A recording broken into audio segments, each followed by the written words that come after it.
Hello दोस्तों, तो कैसे हो यार आप लोग। आशा करते हैं आप लोग मस्त होंगे। तो आज यार हम बात करने वाले बहुत ज़्यादा मोस्ट इंपॉर्टेंट टॉपिक के बारे में। देख सकते हो कॉम्पटन इफेक्ट, कॉम्पटन प्रभाव क्या होता है। ठीक है, आज की वीडियो पे हम कॉम्पटन इफेक्ट को बहुत ही ज़्यादा मस्त तरीके से समझने वाले। एकदम आसान है ये, ठीक है, और एकदम आसानी से समझेंगे भी। बस यार वीडियो को आखिरी तक देखना, आपको भी वीडियो देखने के बाद खुद कहोगे कि हाँ भैया एकदम आसान है कॉम्पटन इफेक्ट, कॉम्पटन प्रभाव। ठीक है, तो एकदम आसानी से समझेंगे। तो जैसा कि यार हम लोग बीएससी 4th सेमेस्टर केमिस्ट्री देख रहे थे, quantum mechanics and analytical techniques, उसी का यूनिट 2 चल रहा था, एलिमेंट्री क्वांटम मैकेनिक्स। तो उसी का टॉपिक है आपका कॉम्पटन प्रभाव, कॉम्पटन इफेक्ट। ठीक है, इसके पहले वाले वीडियो जो थे उस पर हमने आपको प्लांक का क्वांटम सिद्धांत बता दिया था, प्रकाश वैद्युत प्रभाव जो होता है, आइंस्टीन का प्रकाश वैद्युत प्रभाव समीकरण वो बता दिया था। आज की वीडियो पे कॉम्पटन इफेक्ट के बारे में एकदम आसानी से समझेंगे। ठीक है, तो वीडियो को आखिरी तक देखते रहना। तो चलो बिना टाइम वेस्ट किए शुरू करते हैं कॉम्पटन इफेक्ट के बारे में। ठीक है, तो चलो भैया आप बात करते हैं कॉम्पटन इफेक्ट, कॉम्पटन प्रभाव के बारे में। तो देखो पहले आपको जो इसका मेन पॉइंट है वो आपको समझाएंगे यहाँ पे, फिर पूरा थ्योरी से आपको मस्त तरीके से सिखा देंगे कॉम्पटन इफेक्ट के बारे में। तो देखो पहले कुछ बातें हम आपको जो बता रहे हैं उनको सुनते चलना। देखो कॉम्पटन इफेक्ट क्या होता है, देखो जो इस पे बताया गया, ठीक है, वो आपका जो कॉम्पटन नामक साइंटिस्ट है उन्होंने क्या बताया वो समझना। ठीक है, तो कॉम्पटन इफेक्ट पे कॉम्पटन नामक साइंटिस्ट, अर्थात इन साइंटिस्ट का पूरा नाम जो है वो है A.H. कॉम्पटन। ठीक है, A.H. Compton, A.H. कॉम्पटन नामक साइंटिस्ट थे जिन्होंने इस सिद्धांत या इस प्रभाव के बारे में बताया था। क्या हुआ था इस सिद्धांत पे वो आपको समझाते हैं। सिंपल मान लो कोई भी इन्होंने एक हल्का तत्व लिया, ठीक है, इन्होंने कोई एक हल्का तत्व लिया, एग्जाम्पल के तौर पे जैसे एल्युमिनियम, कार्बन ETC। ठीक है, कोई भी हल्का तत्व आपको ले लेना, जैसे एल्युमिनियम, कार्बन, कोई भी। ठीक है, तो मान लो आपके पास कोई हल्का तत्व है, तो इन्होंने किया क्या, ये जो एक हल्का तत्व है इनके पास, हल्का एलिमेंट है, इस पर क्या किया इन्होंने इस पर एक वर्डी एक्स रे, ठीक है, मोनोक्रोमेटिक एक्स रे को इस पर गिराया।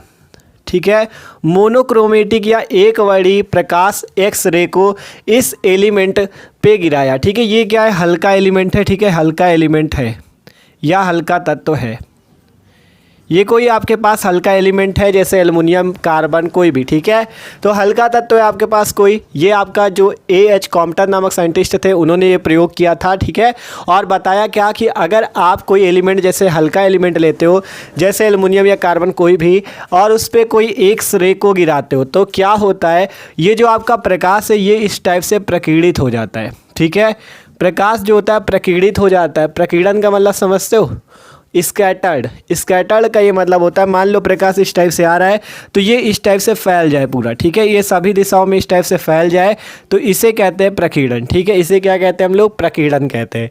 तो सिंपल वही चीज़ है, ये आपका एक्सरे पहले यहाँ पे आ रहा था, एलिमेंट्स पे जब टकराया तो ये क्या हो गया, स्कैटर्ड हो गया, ये पूरा चारों दिशाओं पे फैल जाती है इसकी रे। ठीक है, और मान लो अभी देखो आपको ये रे आपकी माना हमने इस दिशा पे आपकी गई। ठीक है, ये तो जाएगी सभी दिशा पे लेकिन इस दिशा पे मानी गई। तो देखो ये जो आपकी एक्स रे यहाँ पे आई है, अगर इसे इस टाइप से इस दिशा पे भी माना जाए, ठीक है, इस टाइप से हो जाएगी वो।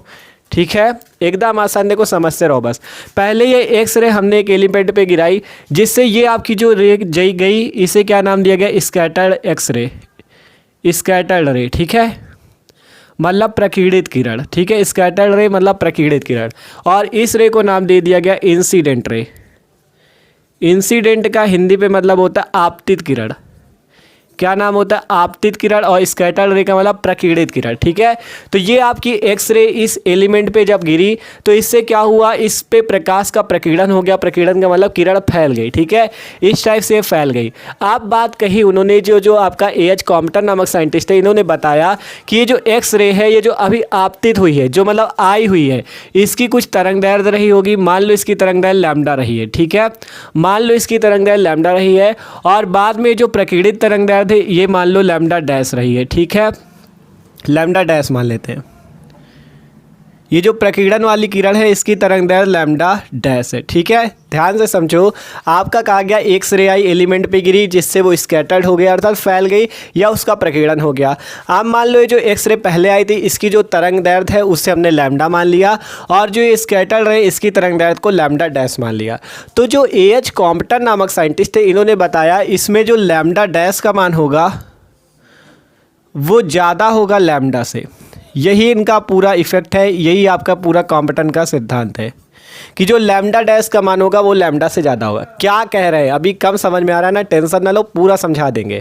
हम आपसे कह रहे हैं जो एएच कॉम्पटन नामक साइंटिस्ट है उन्होंने कॉम्पटन इफेक्ट, कॉम्पटन प्रभाव को दिया और बताया क्या, बताया ये कि मान लो आपके पास कोई हल्का तत्व है, आप उस पर एक वर्डी एक्स रे को, मोनोक्रोमेटिक एक्स रे या एक्स किरण को अगर उस एलिमेंट उस तत्व पे गिराते हो तो ये जो आपकी एक्स रे है ये क्या हो जाती, प्रकीर्णित हो जाती। मान लो कोई किरण आती है वो फैल गई तो उसे कहते हैं प्रकीर्णन। ठीक है, तो इस टाइप से प्रकीर्णन हो गया। मान लो हमने माना इस दिशा में इसका प्रकीर्णन हुआ है, माना हमने क्या कि इस दिशा में इसका प्रकीर्णन हुआ है। ठीक है, तो मान लो इस स्कैटर्ड रे की आपके जो तरंगदैर्घ्य लैम्डा डैश है और इस आपतित या इंसिडेंट रे की तरंगदैर्घ्य लैम्डा है, तो उन्होंने कहा कि ये जो आपकी प्रकीर्णित किरण है इसकी तरंगदैर्घ्य आपकी आपतित किरण की तरंगदैर्घ्य से ज़्यादा होती है और यही कॉम्पटन प्रभाव है। मतलब जो प्रकीर्णित किरण की तरंगदैर्घ्य लैम्डा डैश है ये आपतित किरण की तरंगदैर्घ्य लैम्डा से अधिक होती है और यही पूरा कॉम्पटन का प्रभाव है। अभी कम समझ में आया, पूरा समझ में आएगा, आप टेंशन बिल्कुल ना लो। तो देखो अब ये तो थोड़ी सी बातें आपको समझा दी जिससे आपको आसान लगे। अब यहाँ पे थ्योरी लिखते हैं और फिर एक एक बात आपको फिर से समझाते हैं जिससे एकदम आसान आपको लगे कॉम्पटन प्रभाव। ठीक है, तो भैया जो बातें हमने अभी आपको बताई वही बातें यहाँ पे लिखी हैं। देखो एक एक पॉइंट को पढ़ते चलना और आसानी से समझते चलना, एकदम आसान है। ठीक है, अपनी भाषा पे पूरा एकदम आसानी से लिखा है, पढ़ते चलना। देखो हेडिंग लगी कॉम्पटन इफेक्ट, कॉम्पटन प्रभाव। तो हमने आपसे बताया था कि जब एक्सरे, एक वर्णीय एक्सरे, ठीक है, एक वर्णीय एक्सरे होनी चाहिए, जब आप उसको किसी हल्के तत्व पे गिराते हो तो क्या होता है, आपकी जो किरण है या एक्स किरण है ये क्या होती, फैल जाती है, फैल जाती है या उसका प्रकीर्णन हो जाता है। प्रकीर्णन का मतलब ये किरण का फैल जाना। तो किरण फैल जाती है उसे कहते हैं स्कैटर्ड रे या प्रकीर्णित किरण। ठीक है, तो ये एक्स रे ये आपकी प्रकीर्णित होकर इधर चली गई, ये किसी भी दिशा में जा सकती है। ठीक है, हमने इस दिशा में माना है, मान लो इस आपतित एक्स रे से ये क्या कोण बना रही है, थीटा, और ये वाली जो आई थी ना इसे ही कहते हैं आपतित किरण, क्योंकि सबको पता होगा यार आने वाली किरण को आपतित किरण या इंग्लिश पे कहते हैं इंसिडेंट रे, यही कहते हैं ना आपतित किरण, इंसिडेंट रे। तो ये जो इंसिडेंट रे है मानो इसकी तरंगदैर्घ्य लैम्डा, और जो आपकी ये स्कैटर्ड रे है इसकी तरंगदैर्घ्य मान लो लैम्डा डैश, यही चीज़ बताया था। आप मान लो ये जो आपकी एक्स रे, इसको हमने यहाँ से आगे तक पढ़ाया, ये स्कैटर्ड रे मान लो इसके बीच में कोण थीटा है। ठीक है, इसी पे आपका इसी के संबंध में इन्होंने जो कॉम्पटन नामक साइंटिस्ट हैं इन्होंने इसके संबंध में एक सूत्र भी दिया है, वो अभी आपको आगे पता चलेगा। पहले ये जो बातें हमने बताई इनको आपको थ्योरी के माध्यम से समझा दें। ठीक है, अब पढ़ते चलना। यहाँ पे क्या लिखा है, हमने बताया सन 1923 ईस्वी में एएच कॉम्पटन नामक साइंटिस्ट ने पाया कि यदि एक वर्णीय मोनोक्रोमेटिक एक्स किरण किसी हल्के तत्व जैसे कार्बन, एल्युमिनियम ईटीसी पर गिराई जाती है तो प्रकीर्णित एक्स रे की वेवलेंथ अर्थात तरंगदैर्घ्य, वेवलेंथ को हिंदी पे तरंगदैर्घ्य कहते हैं। ठीक है, एक्स रे की wavelength incident ray, incident ray का क्या मतलब है, आपतित किरण की वेवलेंथ अर्थात तरंगदैर्घ्य से अधिक होती है। ठीक है, यही बात बताई थी कि जो आपका प्रकीर्णित किरण है, ये जो स्कैटर्ड रे है या प्रकीर्णित किरण है, इसकी तरंगदैर्घ्य जो लैम्डा डैश है ये आपकी किसकी तरंगदैर्घ्य से ज़्यादा होगी, आपतित किरण की तरंगदैर्घ्य से। मतलब लैम्डा डैश का मान ज़्यादा होगा किससे, लैम्डा से, अर्थात प्रकीर्णित किरण की तरंगदैर्घ्य का मान ज़्यादा होगा आपतित किरण की तरंगदैर्घ्य से। तो वही बात हमने लिखी है कि 1923 में एच कॉम्पटन ने पाया कि यदि एक वर्णीय एक्स किरण किसी हल्के तत्व जैसे कार्बन, एल्युमिनियम ईटीसी पर गिराई जाती है तो प्रकीर्णित एक्स किरण की वेवलेंथ अर्थात तरंगदैर्घ्य इंसिडेंट रे अर्थात आपका आपतित किरण की तरंगदैर्घ्य से अधिक होती है। मतलब प्रकीर्णित किरण की तरंगदैर्घ्य जो लैम्डा डैश है वो आपतित किरण की तरंगदैर्घ्य लैम्डा से अधिक होती है और यही आपका कॉम्पटन का प्रभाव है। बस समझ में आया कि नहीं, सिंपल सी बात है। जब प्रकीर्णित किरण, आपकी प्रकीर्णित किरण जो है स्कैटर्ड रे उसकी तरंगदैर्घ्य आपतित किरण की तरंगदैर्घ्य से ज़्यादा हो तो ये प्रभाव कॉम्पटन का प्रभाव, यही बात सिंपल सी बताई। और देखो इसे एक तरह से और समझ सकते हो, या यहाँ पे लिखा या प्रकीर्णित एक्स किरण की फ्रिक्वेंसी, आवृत्ति या एनर्जी आपतित किरण से कम प्रतीत हो तो इस घटना को कॉम्पटन प्रभाव कहा जाएगा। पहली बात तो ये कही गई कि प्रकीर्णित जो तरंगदैर्घ्य है, प्रकीर्णित किरण की जो तरंगदैर्घ्य है वो आपका आपतित किरण की तरंगदैर्घ्य से ज़्यादा प्रतीत हो तो कॉम्पटन प्रभाव, या प्रकीर्णित किरण की फ्रिक्वेंसी मतलब कि आवृत्ति, आवृत्ति मान लो प्रकीर्णित वाले की न्यू मानते हैं, आवृत्ति को न्यू से प्रदर्शित करते हैं। मान लो प्रकीर्णित की आवृत्ति न्यू डैश है और इस वाले की आवृत्ति न्यू है। ठीक है, ध्यान से समझना, आवृत्ति को इस टाइप से प्रदर्शित करते हैं न्यू से, ठीक है। न्यू है, मान लो इस आपकी आपतित किरण की न्यू मान लिया और प्रकीर्णित किरण की न्यू डैश मान लिया, तो कहा गया कि फ्रिक्वेंसी अर्थात आवृत्ति या ऊर्जा आपतित किरण से कम होती है। मतलब इस पे आपका प्रकीर्णित किरण की अगर आवृत्ति की बात करें न्यू डैश की, तो ये कम होगी किससे, इससे आपतित किरण वाली से। उल्टा है, जस्ट देखो, जस्ट उल्टा है। क्या कह रहे हैं कि अगर तरंग दैर्ध्य की बात हो कॉम्पटन प्रभाव में, तो प्रकीर्णित किरण की तरंग दैर्ध्य ज़्यादा होगी किससे, आपतित किरण की तरंग दैर्ध्य से। लेकिन आवृत्ति की बात हो तो आवृत्ति आपकी किसकी ज़्यादा होगी, आपतित वाले की ज़्यादा होगी और प्रकीर्णित वाले की कम होगी। ऊर्जा की बात की जाए तब भी आपतित किरण की ऊर्जा ज़्यादा होगी और प्रकीर्णित किरण की ऊर्जा कम होगी। वही चीज़ यहाँ पे लिखा हुआ है कि प्रकीर्णित एक्स किरण की फ्रिक्वेंसी या आवृत्ति ऊर्जा आपतित किरण से कम प्रतीत होती है। मतलब आपका प्रकीर्णित किरण की ऊर्जा या आवृत्ति कम होती है आपतित किरण से। ये सिंपल सी बात है, ठीक है। और तरंग दैर्ध्य की बात करें तो इसकी ज़्यादा होगी स्कैटर्ड रे या प्रकीर्णित किरण की, और आपतित किरण की कम होगी। तो आशा करते जितनी बातें हम यहाँ पे बता रहे हैं आपको सब समझ में आ रही होंगी, ठीक है।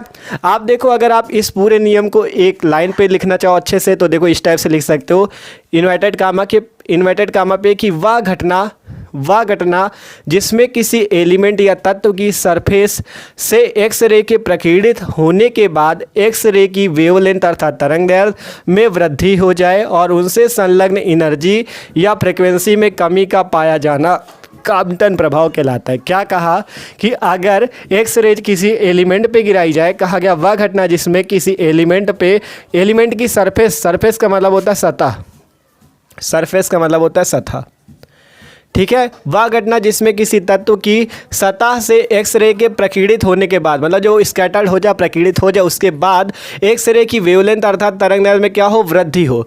देख सकते हो लैम्डा से लैम्डा डैश हुई, मतलब लैम्डा डैश ज़्यादा है। देखो यहाँ पे आपसे कहा गया था ना प्रकीर्णित वाले की तरंग दैर्ध्य ज़्यादा हो जाती है, मतलब पहले की तरंग दैर्ध्य की अपेक्षा बाद वाली ज़्यादा हो गई, तो तरंग दैर्ध्य में क्या हो रही है, वृद्धि हो रही। तो वही चीज़ लिखा गया कि सरफेस एक्स रे के प्रकीर्णित होने के बाद एक्स किरण की तरंग दैर्ध्य में वृद्धि हो जाए। मतलब पहले की तरंग दैर्ध्य कम थी आपतित किरण वाले की, प्रकीर्णित वाले की ज़्यादा, मतलब तरंग दैर्ध्य में वृद्धि हो जाए, तो उसे हम लोग कहते हैं, या उनसे संलग्न एनर्जी अर्थात ऊर्जा या फ्रिक्वेंसी अर्थात आवृत्ति में कमी का पाया जाना। क्योंकि आपकी आवृत्ति या ऊर्जा क्या होती है, इसकी ज़्यादा होती है, इसकी कम होती है, अर्थात इसमें कमी आती, कमी का पाया जाना कॉम्पटन इफेक्ट कहलाता है, ठीक है। तो आशा करते हैं सबको समझ में आ चुका है कॉम्पटन प्रभाव। सिंपल सी बात है, आपको कोई हल्का तत्व लेना है, उस पर एक बड़ी एक्स किरण को गिराना है, जिससे किरण प्रकीर्णित हो जाएगी या फैल जाएगी। तो आपसे कहा गया जो स्कैटर्ड रे या प्रकीर्णित किरण उसकी तरंग दैर्ध्य आपकी आपतित किरण मतलब जो आई हुई किरण थी उससे ज़्यादा होगी, ठीक है। उससे क्या होगी, ज़्यादा, मतलब प्रकीर्णित वाले की तरंग दैर्ध्य आपतित वाले की तरंग दैर्ध्य से ज़्यादा होगी, तो कॉम्पटन प्रभाव। या इसका उल्टा, जो आपकी ऊर्जा या आवृत्ति हो वो किसकी ज़्यादा होगी, आपतित किरण वाले की ज़्यादा होगी, लेकिन प्रकीर्णित किरण की कम होगी। ये बात है,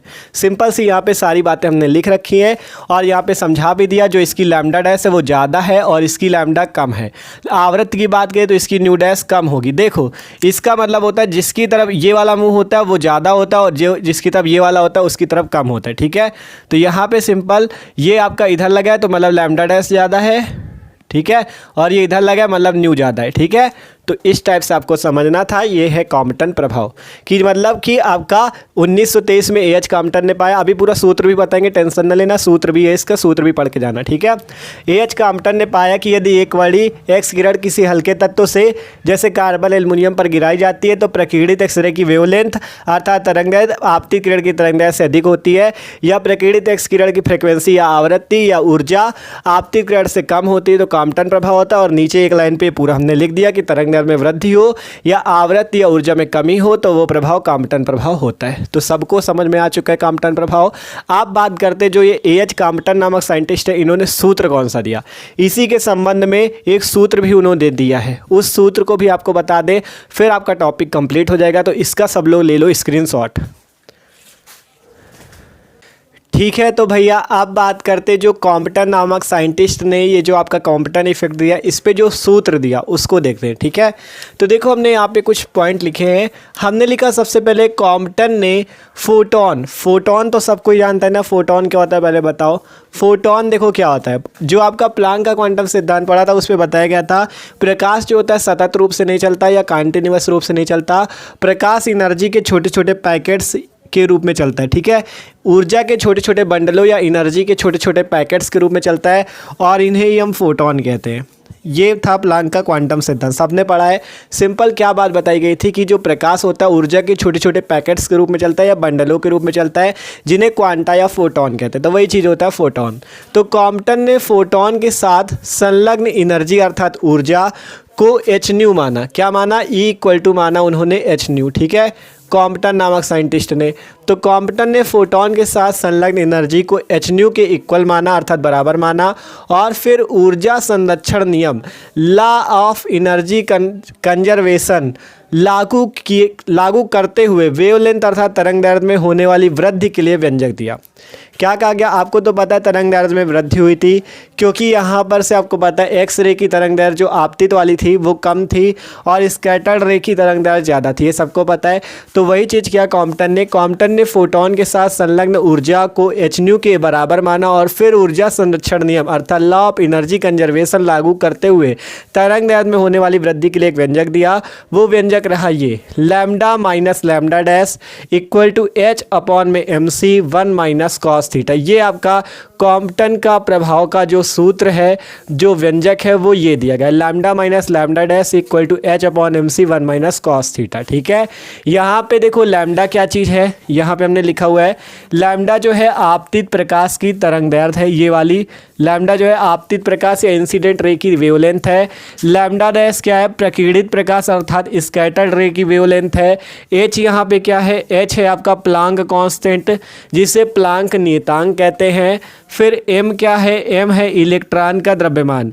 एम क्या है? इलेक्ट्रॉन का द्रव्यमान, क्योंकि एक्स रे पे आपका जब फोटोन से मिलकर बना तो उस पर इलेक्ट्रॉन भी होंगे, तो एम क्या है? इलेक्ट्रॉन का द्रव्यमान।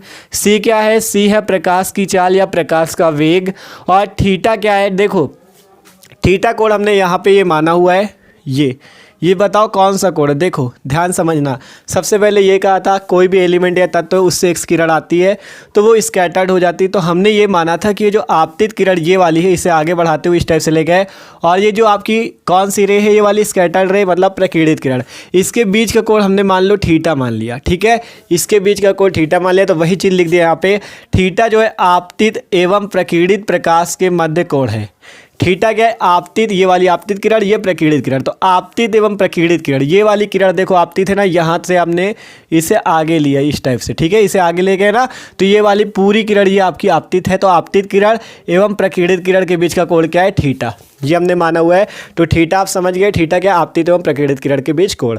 लैम्डा है आपतित प्रकाश की तरंग दैर्ध्य, लैम्डा प्रकीर्णित प्रकाश की, एच प्लांक नियतांक, एम इलेक्ट्रॉन का द्रव्यमान और सी प्रकाश का वेग, थीटा आपतित एवं प्रकीर्णित प्रकाश के मध्य कोण। ठीक है, तो ये बात है आपके कॉम्पटन इफेक्ट की। देखो अब यहाँ पे जैसे थीटा है आपका, यहाँ पे थीटा, ठीक है, तो जैसे थीटा कोण आपने माना, यहाँ पे थीटा की कुछ वैल्यू भी हो सकती है। जैसे आपका मान लो प्रकीर्णन कोण, अगर आपका प्रकीर्णन कोण, जैसे आपका प्रकीर्णन कोण अर्थात स्कैटर्ड एंगल जो हो, अगर थीटा बराबर 0 भी हो सकता है। ठीक है, थीटा बराबर 90 भी हो सकता है और थीटा बराबर 180 भी हो सकता है। ठीक है, थीटा बराबर 0, 90 और 180 भी हो सकता है। मतलब ज़रूरी थोड़ी नहीं ये इसी तरह से रहेगी।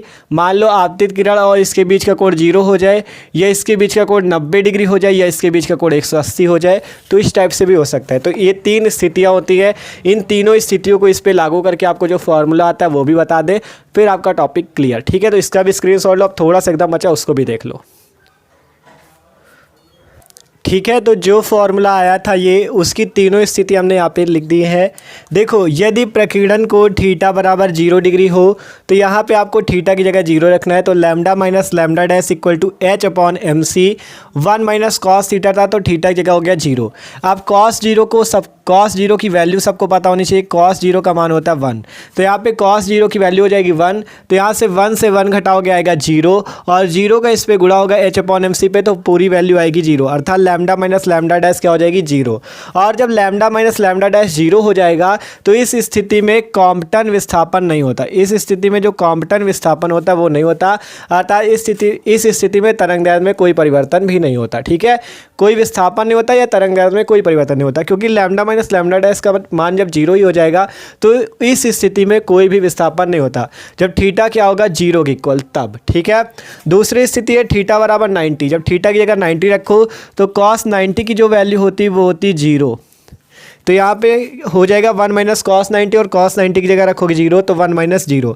अब 1 माइनस 0 करोगे तो 1 ही आएगा, 1 का गुणा h/mc से, तो h/mc h की वैल्यू होती है 6.6 इंटू 10⁻34 जूल सेकेंड, m की वैल्यू होती है 9 × 10⁻31 आपका किलोग्राम, ये द्रव्यमान है। c का मान होता है 3 × 10⁸ मीटर पर सेकेंड। तो इनको आप सॉल्व करोगे तो यहाँ से जो लैम्डा माइनस लैम्डा डैश की वैल्यू आएगी वो 0.241 इंटू 10⁻11 मीटर आएगी, और यह जो लैम्डा माइनस लैम्डा डैश ये वाली तरंग दैर्ध्य आई है 0.241 इंटू 10⁻11 मीटर, यह कॉम्पटन तरंग दैर्ध्य कहलाती है। अगर आपसे कभी भी पूछा जाए कॉम्पटन तरंग दैर्ध्य का मान बताओ तो आपको बता देना 0.241 इंटू 10⁻11 मीटर। ठीक है, अगला अगर थीटा की जगह 180 डिग्री रख दें तो यहाँ से lambda minus lambda dash equal to h/mc 1 minus cos 180 या कॉस 180। ठीक है, कॉस 180 का भी मान जान लो, कॉस 180 का मान होता है -1। ठीक है, तो यहाँ पे कॉस 180 की जगह -1 रखोगे तो यहाँ भी बीच में भी माइनस लगा, यहाँ भी माइनस माइनस माइनस मिलके हो जाएगा प्लस, तो 1 + 1 मिलके 2, तो 2 आ गया। और h/mc की वैल्यू देखो, इस h/mc को हमने यहाँ पे सॉल्व किया और वैल्यू आई थी ये 0.241 इंटू 10⁻11। तो यहाँ पे हमने ये वैल्यू रखी और 1 + 1 2 हो गया, तो 2 गुणा कर देना, तो लैम्डा माइनस लैम्डा डैश आई 0.482 इंटू 10⁻11 मीटर, 0.482 इंटू 10⁻11 मीटर। यहाँ नीचे एक चीज़ लिख लेना कि देखो जब आपका यहाँ पे देख रहे हो आपकी कॉम्पटन तरंग दैर्ध्य दी आई थी 0.241 इंटू 10⁻11, और जब थीटा 180 रख रहे हो तो ये क्या आ रही 2 का गुणा हो रहा है इस पर, अर्थात 2 गुना होता है। तो आप लिख सकते हो कि जब थीटा का मान 180 डिग्री होगा तब ये जो लैम्डा माइनस लैम्डा डैश का मान आएगा ये कॉम्पटन तरंग दैर्ध्य का 2 गुना होगा, क्योंकि इस पर 2 का गुणा देख सकते हो, 2 का गुणा, इसलिए आप लिख सकते हो कि जब थीटा का मान 180 होगा तो कॉम्पटन ये जो लैम्डा माइनस लैम्डा डैश का मान आया ये कॉम्पटन तरंग दैर्ध्य ये जो आई थी इसका 2 गुना होगा। ठीक है, तो ये तो सिंपल सी बात है, आप समझ सकते हो। बस ये समझो जब थीटा 0 रखोगे तो लैम्डा माइनस लैम्डा डैश 0 आएगा, और इस स्थिति में कॉम्पटन विस्थापन नहीं होता या तरंग दैर्ध्य में कोई भी परिवर्तन नहीं होता। दूसरी स्थिति जब थीटा 90 होगा तो लैम्डा माइनस लैम्डा डैश की वैल्यू ये आती है और यह कॉम्पटन तरंग दैर्ध्य कहलाती है। जब थीटा 180 होगा तो इसका 2 गुना वैल्यू आ जाएगी, तो लिख देना कि आपका जब 180 डिग्री मान होता है तो कॉम्पटन तरंग दैर्ध्य की 2 गुनी तरंग दैर्ध्य आपको प्राप्त होती है। ये सिंपल सी बात है। तो आशा करते हैं सबको समझ में आ चुका है कॉम्पटन इफेक्ट, कॉम्पटन प्रभाव। तो भाई वीडियो अच्छा लगा हो यार तो लाइक कर देना, और चैनल पे न हो तो यार सब्सक्राइब भी कर लो। ठीक है, और डिस्क्रिप्शन में BSc 4th सेमेस्टर केमिस्ट्री की प्लेलिस्ट उस पर जाके और भी वीडियो देख सकते हो। तो इसका स्क्रीनशॉट जिसको लेना हो ले लो।